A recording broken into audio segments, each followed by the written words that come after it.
Film کی شروعات ایک نوجوان لڑکی ڈیبی سے ہوتی ہے جو اپنے گھر میں اکیلی رہ رہی ہوتی ہے، لیکن وہ صفائی کے دوران ایک پرانا اوجا بورڈ ڈھونڈ نکالتی ہے۔ یہ بورڈ دیکھتے ہی اسے اپنے بچپن کے دن یاد آ جاتے ہیں جب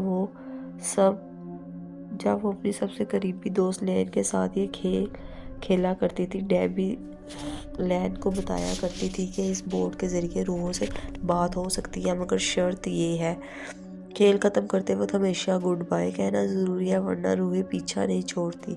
اسی دن لین کا فون آیا اور ڈیبی کو فٹ بال میچ دیکھنے کے لیے بلاتی ہے، مگر ڈیبی منع کر دیتی ہے۔ گھر سے نکلنے سے پہلے ڈیبی اوجا بورڈ کو جلا دیتی ہے، لیکن عجیب بات یہ ہوتی ہے کہ بورڈ جلنے کے باوجود ختم نہیں ہوتا۔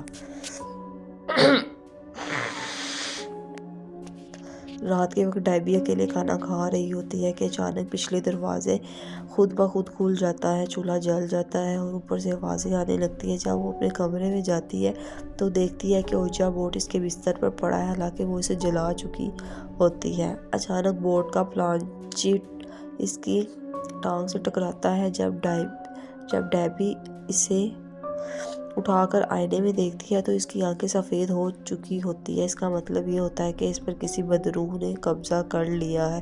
کچھ ہی لمحوں بعد ڈیبی لائٹس کی تاریں اپنی گردن میں لپیٹتی ہے اور اوپر سے کود کر جان دے دیتی ہے۔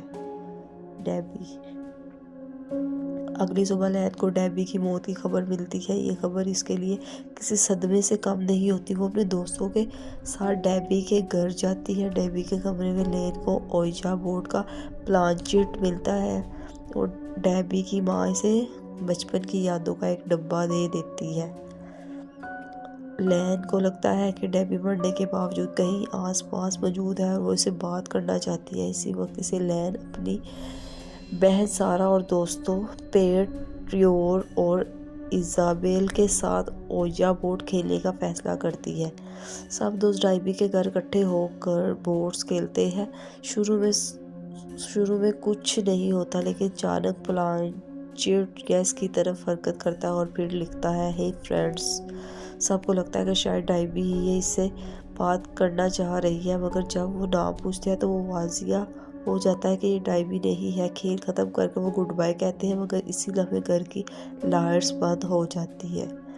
اس کے بعد سب دوستوں کے ساتھ الگ الگ خوفناک واقعات پیش آتے ہیں۔ کہیں دیوار پر "ہے فرینڈز" لکھا نظر آتا ہے اور کہیں آئینے میں سائے دکھائی دیتے ہیں اور کہیں جان لیوا حادثات ہوتے ہوتے بچتے ہیں۔ لین تحقیق شروع کرتی ہے۔ اسے معلوم ہوتا ہے کہ اس گھر میں پہلے زینرز فیملی رہتی تھی۔ اس خاندان میں ایک ماں اور دو بیٹیاں تھیں، پولینا اور ڈورس۔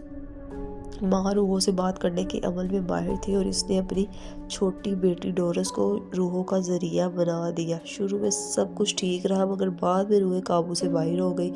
ماں نے ڈورس کے ہونٹ سیدھ دیے تاکہ وہ مزید بات نہ کر سکے۔ کچھ وقت بعد ڈورس سرپرائز طور پر غائب ہو گئی اور ماں قتل ہو گئی۔ پولینا کو پاگل خانے میں بند کر دیا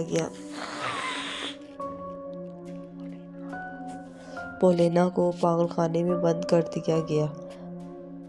لین پولینا سے ملنے جاتی ہے۔ وہ بتاتی ہے کہ ڈورس کی روح اب بھی اس گھر میں موجود ہے اور اوجا بورڈ کے ذریعے سب سے رابطہ کر رہی ہے۔ پولینا لین کو بیوقوف بناتی ہے اور کہتی ہے کہ اگر ڈورس کی لاش ڈھونڈ کر اس وقت اس کے ہونٹ کھول دیے جائیں تو سب کچھ ختم ہو جائے گا۔ لین اور اس کے دوست ایسا ہی کرتے ہیں، مگر حقیقت اس کے بالکل الٹ ہو جاتی ہے۔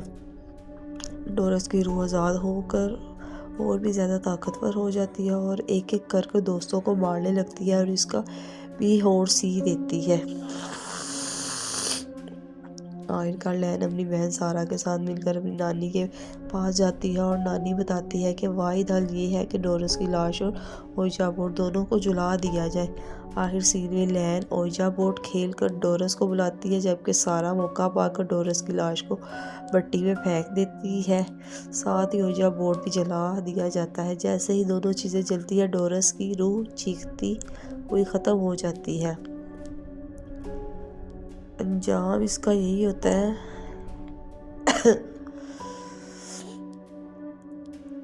برائی ختم ہو جاتی ہے، مگر لین اپنے 3 دوستوں کو کھو چکی ہوتی ہے۔ آخر میں ایک پوسٹ کریڈٹ سین یہ بھی دکھایا جاتا ہے کہ سب کچھ نارمل ہو چکا ہے اور اب کوئی بدروح باقی نہیں رہی۔ فلم یہی ختم ہو جاتی ہے۔